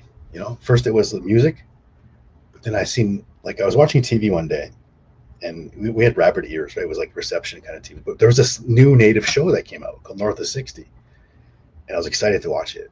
And then I seen natives on television, Native Americans, and I thought, wow, Native Americans on television, like, we can do this. I thought it was strange, is I thought we're allowed. I don't know why I thought that back then, that we're allowed, but I thought, I want to do this. And I thought, watching it, I said, these guys are terrible. I said, I can do this. And that was pretty much my path since I was 14. And I've been in several productions that are very iconic, like, Into the West, Dreamkeeper, which is Native American stories taken from different tribes, and brought to life. And one called Bury My Heart at Wounded Knee, which one of my cousins gave me to read one day. And I was like, wow, I'm going to be in the show. I get to play, Heavy Shield, the one who gets blamed for shooting Sitting Bull. If you watched the movie, I didn't do it, But another one I really got to play, like, I played other tribes, but the first time I get to play a Cree, I got to play a leader named Big Bear. And we'll stay at Musqueam, but I was proud because I really admired this leader, this chief, and I get to finally play a Cree, right? But these are things I thought I could leave behind for my children, my children's children, to inspire them, to be in stories. And I like to choose shows that have good messages. I will not portray something bad, or I will not do anything immoral in my movies. I would actually get to choose. I would not audition, or I just not even try any audition. The drawback is sometimes when you don't even try, you still get offered. You still get offered a role. But I like Joe Pickett. That was another time I played like just a humble Native American man. It's on Paramount. But I always felt like, okay, I do this for myself. I do this for my mother. I did this for my children, and I don't want to feel like I'm bragging, because I did this for a reason, for myself, to see it, to show I can do it. And I always loved it. I loved the life, right? But during the strikes, there was no work for 3 years.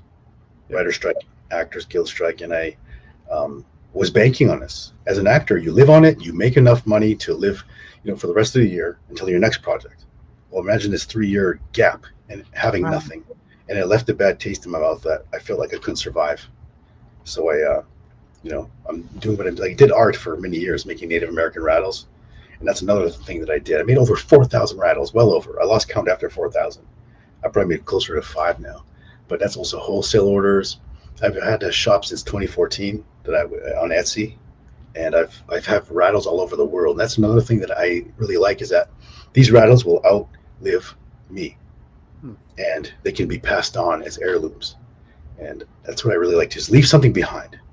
I want to leave some kind of, not just evidence, but an inspiration, a motivation, for my bloodline.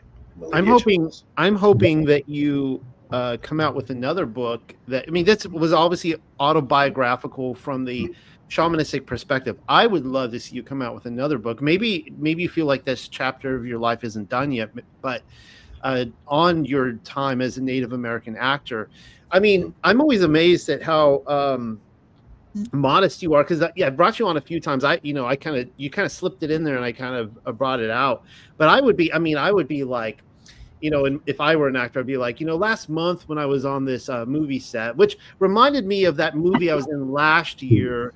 But actually, now they think about it, this really reminds me of that time from this other movie. You may have seen it. It won a few Academy Awards, or something like that. But I love how just modest you are, and very humble, and all that. So it was a good experience. It's like a check mark, like, okay, I did this, accomplished. I did what I did something that not everyone could do. I had my fun. Sean, since you've come to Torah, have you been able to minister to anybody from the Cree community? Well, funny you say that, because I would still be doing ceremony. I would still be doing healing sessions and classes while I was kind of like walking this road to Torah. And then I started to just omit things that I would do. I'm not going to pray to spirits anymore. I'm only going to pray to the Creator. I'm going to include the Messiah now, Yeshua. And during my Cree prayer, it would be the Lord's Prayer, and they would be none the wiser. It was the Lord's Prayer, and that would be my opening prayer. And when I did the 4 directions, I would always pray, the 4 directions that the Creator created. I would pray, to the Creator in every direction for these people, and in the Messiah's name. And during my songs, I would not want to really sing any specific, spirit songs or any sort of things that you're praying to them, you're chanting, you're calling them.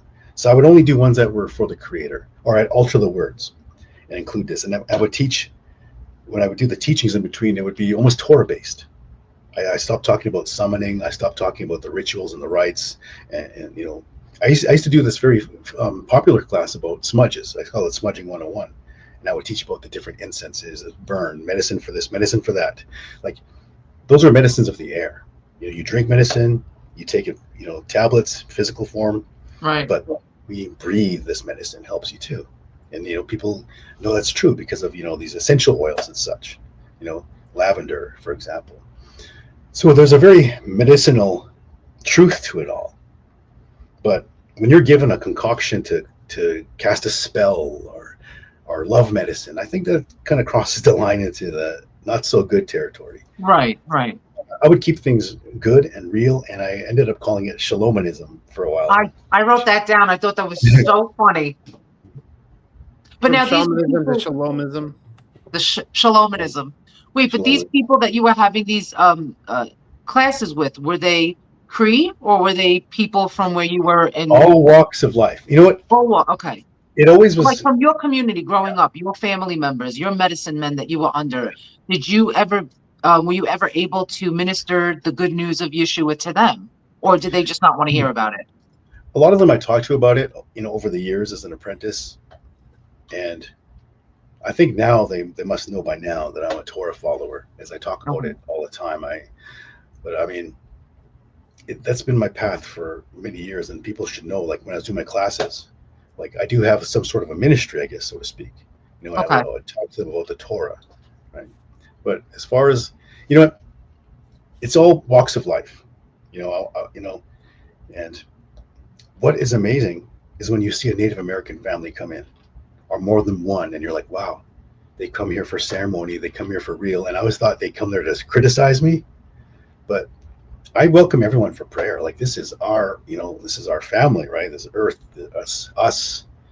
And I believe this was my walk. This is my purpose to minister and to teach and teach about prayer. I would teach about prayer all the time and spiritual warfare.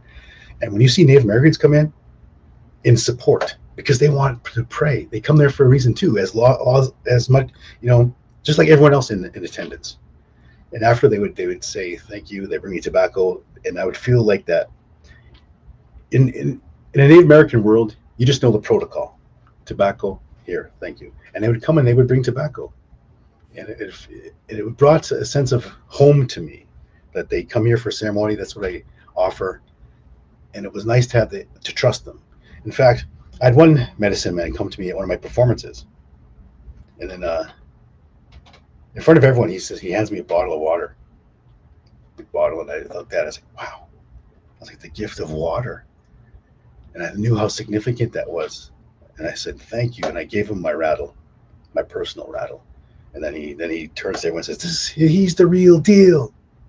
Because I know he came there probably to test me or wonder where I'm coming from. Who's this guy that's in public saying he's so-and-so, and that's part of like the marketing too. Like I come there to teach and pray, but you got to mention, okay, this is a shaman. This is a guy who practiced to be a medicine man who studied since he was a boy, and people come for that story. They come for, the stories. They come for everything. I would tell stories from it in the book, at my performances. Mm-hmm. And recently I was for Native American Heritage Month. I did 2 performances at the library here in Vegas. I've been doing that for years here. And I had like 70 people, which was amazing. Do you feel a sense of freedom ever since you came to the Torah? Yeah. I mean, I feel the truth. I remember I read Psalm 119 every day for a year, and I felt betrayed or abandoned or just vulnerable following the shamanic way. I felt like, okay, I could be hit by medicine. I could be in a fight with other medicine men like it used to happen. And why does it happen? Why is it so easy? Like, why am I this open door that I could be weak one day, strong the next, based on what the spirit is behind me and how I conduct a righteous life? But when I did Torah-based prayer, using the Messiah, Ruach HaKodesh, to the Creator, I felt a sense of power and safety, and a lot of this evil that I would encounter would be gone. They had no power there anymore. And that brought, truth, but it also guided me, that I knew that this was the way. This was the truth, the way in the life, what they say. Amen. So obviously, I've had similar experiences too, and you've heard me, Sean, say this. Obviously, I didn't grow up in the Creed tribe, or I grew up in the white tribe, with the Protestant tribe, with all of our demonic activity, and it was when I came to the Torah. I mean, I grew up Christian. I've given this a lot, where I had encountered a lot of the dark spiritual realm, and I would pray to Jesus, and they would leave. But there was something about when I came to the Torah and I started keeping these commands on a deeper level, eating clean and keeping the Sabbath. Like, you talk about how like all these experiences for you went away. It was the same thing for me. I would love to get like a panel with get you and Chief Riverwind on at the same time. He's a Puerto Rican, but he's a Torah guy. And he has some very interesting stories to tell as well. And one thing I'm curious, and it's okay if you say no to this, but when you're looking at your culture now, because now you're ministering to your culture, you're keeping the culture alive, but you're incorporating biblical Torah into this. Do you see the roots of Israel within the Native American culture? I do. You see residue of it. I always think about it. That's why I got this book. I know we're connected somehow, and even in my life, and in my youth, and my being a young man, I would always encounter someone who would talk about the lost tribes of Israel, or Native Americans are part of the tribe, and I always just wonder, okay, I really don't know what that means, or maybe it's possible. I don't feel connected. I feel like Native Americans are this one race of people who are just dumped here, and then we are so different from everyone else, right? But over time, it just rung true, because the tribes did migrate, and it's very possible that my bloodline is one of the tribe members, of one of these families. So I believe that. Yeah, and I know that I would love to bring him on, but I know he's talked a lot about the connections, the residue, everything from like the fringes, the tassel like fringes on the clothes, to some of the creator father spirit names that are similar to Yahuwah or Yahuwah or some something of the sort. But the reason I bring him up is what I do love. I haven't heard from him in a few years, so maybe he's reversed course or gone a different way. But what I love about Chief Riverwind is how he has a sense of identity or pride within his Native American culture, in saying, being able to separate, understanding that there is a Father Creator Spirit, and separate. We've had this discussion, Sean. Separating the maybe the idolatry or things like that kind of detracts from him. And I think you've talked about this a little bit. The two types of people kind of fall into that kind of worship of other spirits versus worship of the true Father Spirit. Yeah, well, one way is like path of suffering, right? Nobody likes that. The walk they have to do, the sacrifices they have to make. Whereas one life is easier, where the spirits actually directly help you. They give you gifts, but they'll also hurt you too in the end. I mean, you'll always be abandoned. You'll always be like hurt somehow. But yeah, they do start to pray more because these spirits give you something tangible. They'll speak to you, like how you speak, to someone. You'll hear their voices. You'll just know things. You'll be given gifts. Sometimes people think you're psychic, or they'll give you money, or people just want to, be promiscuous, and they will grant them that, like say elk medicine, but you're using these spirits for these things, which the Creator would never do.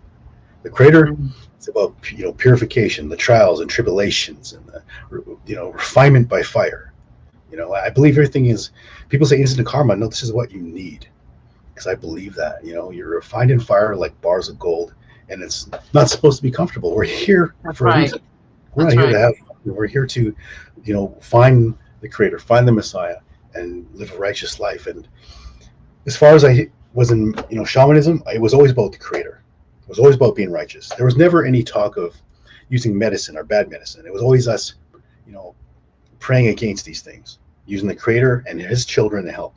We say His children, like these spirit guides that come, whether they're animals or not, in Cree, they're called, the children of the Creator, like the Bnei Elohim.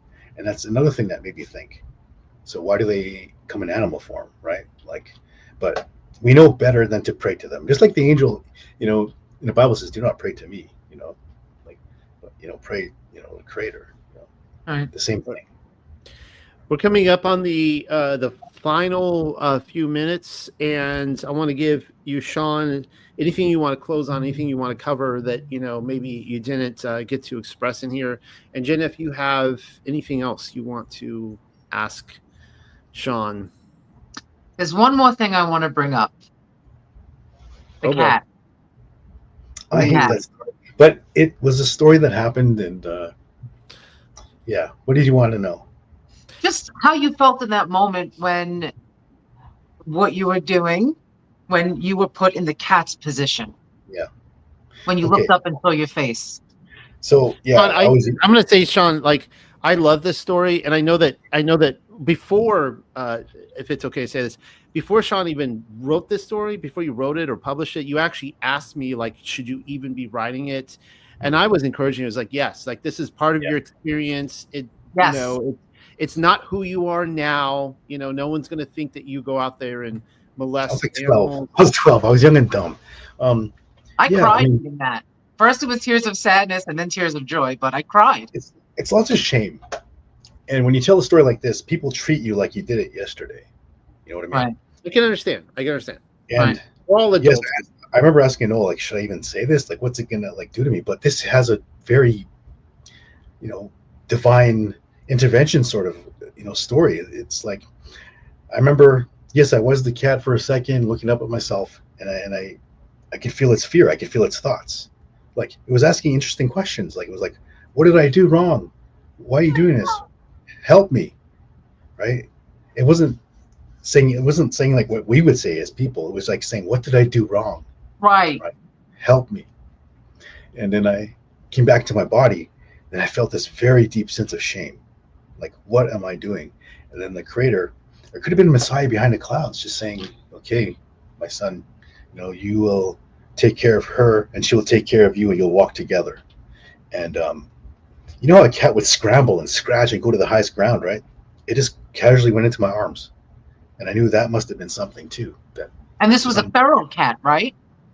It was a tabby cat. It's feral, right? Yes. It wasn't a house cat. This was outright. So it's one of the cats that would chew up the garbage and leave a big mess. Right. And that's one thing I did not like as well.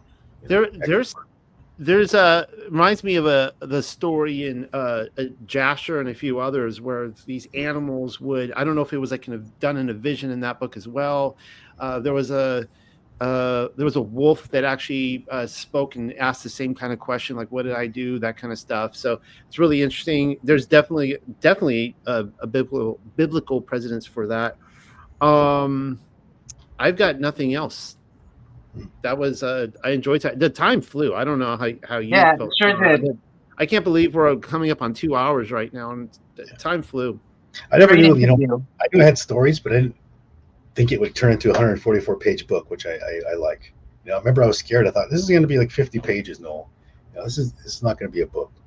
And I told you 100 pages is a nice round number, and then you tried so hard to make it 100 pages, and then boom, 144. No problem.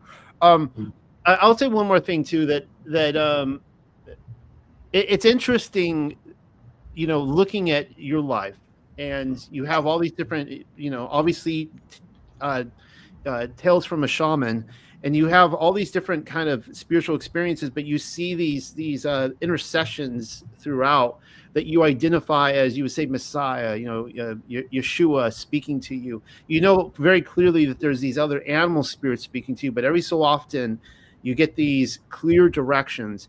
And I wonder about that a lot. I mean, I know that looking back, Jenna, you can look back at your life. I can look back at my life, and I could see those clear directions along the way. And one thing I wonder about all the time, when we discuss free will versus predestination, and I know, Jenna, you asked me about that, I think recently, and I told you, like, I don't know. Like, at the end of the day, I don't know. But if it's not predestination, and it's just all free will, I can't help but think that everybody has these kind of stories in their life where Yah intercedes in their life wherever they're at, in whatever religion they're at or whatever, and just reveals himself in some way to them, or speaks into their lives and nudges them into the right direction, which is what you saw your whole life. There's these nudges. You could have chosen to ignore that and continued on, but you listened and you saw the truth. And so it's a beautiful story, and I thank you for sharing and for writing this book. And I'm really glad that we have this in our bookstore, on our shelves, for you're leaving a piece of yourself behind, as you say, to your descendants. I'm just glad we have this for the world of research, and it's a very unique piece for the Torah community. So there's nothing really out there quite like what you have written. There's a lot of lessons to be learned through this book. A lot of secrets, so to speak, that I have given, that I've spoken about, and it's a different world for sure. It'll give you a look into this magical world, as you say, which we live in. Like, there's no difference between that being the reservation here, because they do ceremonies in the cities as well, just as magical. All right, Jenna, any last words? Nothing. No. Well, thank you for joining me for episode 2, and we're going to keep numbering these as long as you decide to join me, Jenna. And people don't care to like stare at my ugly mug, so I think that my goodness. Yeah, and Sean, you're a loved member of this community. I'm so glad you're here. I hope you're going to be around for a very long time. I still have to meet you physically, like all of you. I got to make it somewhere. Make it out somewhere. I tried to get Sean to the retreat this year. I was like, what do I need to do to get you there? Maybe next year we can make it happen. And of course, as I mentioned, Jenna came into our community like a locomotive, or the express train from uptown. But we got to meet her physically at the retreat. And everyone was so excited. As soon as they saw that I brought her on last week, I had people calling me up who were at the retreat and like, Noel, like, we have to give it to you. That was the most brilliant move you've ever done in your life. So we're excited. Yeah, it's true, Jenna. It's great. I'm glad you're on. And I'm honored to be on. Thank you so much. I'm glad we didn't chase you off after last week. All right. I know. Well, I'm going to kill the fun tonight. We're coming up on 2 hours. So that's all for this week. We'll do this again next week. And thank you once again, Sean. Sean, before we do leave anywhere, obviously we get your book on the TUC website, Tales from a Shaman. And we'll get it in more kind of global distribution. That's what they call it. I'm not a globalist myself. You guys all know what that means as well. And we're going to get into that library in Las Vegas as well. You can do it. You'll get it in there. And anywhere else you can get rattles or anything else you make to help support you? Well, the rattlemaker.com has been my site for a while. I've been on Etsy since 2014, and I sell wholesale to a place called sunread.com. So you can find some of my painted work there that I don't really do. I don't have too much time to do that. See, I have to divide my time between, okay, do I do the audiobook or do I do these rattles? And I don't want to spread myself too thin. I want to focus on these readings. Yeah, we want to get you to get the entire book of Genesis, the Paleo read, and we play, of course. If everyone doesn't hear, you know what? I'm actually going to close with that. Yes. I'm going to add the commercial because I wasn't going to do it, but I'm going to make sure to put that in so we all know that's Sean reading it. Okay, and on that notes, we're going to end with your reading of Genesis chapter 1. So good night, everybody. Good night.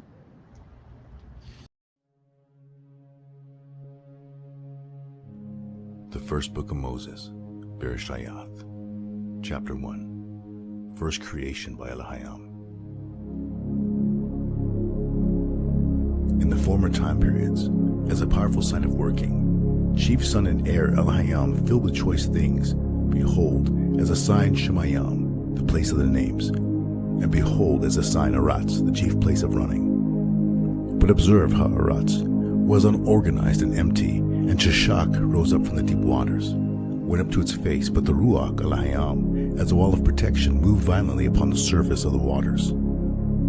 Elohim then declared, light he will exist, and light he will exist. And Elohim gazed upon that beautiful light, and Elohim made distinctive the light from the darkness.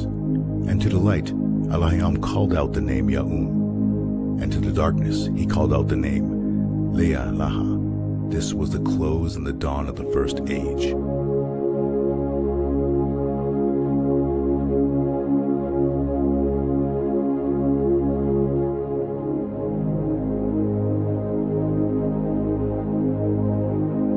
The Kasub Abarayath, or the Paleo-Hebrew, is a language over 5,000 years old. It chronicles a story branching forth from ancient time. His story, Yahwaha. Walk into his story. Read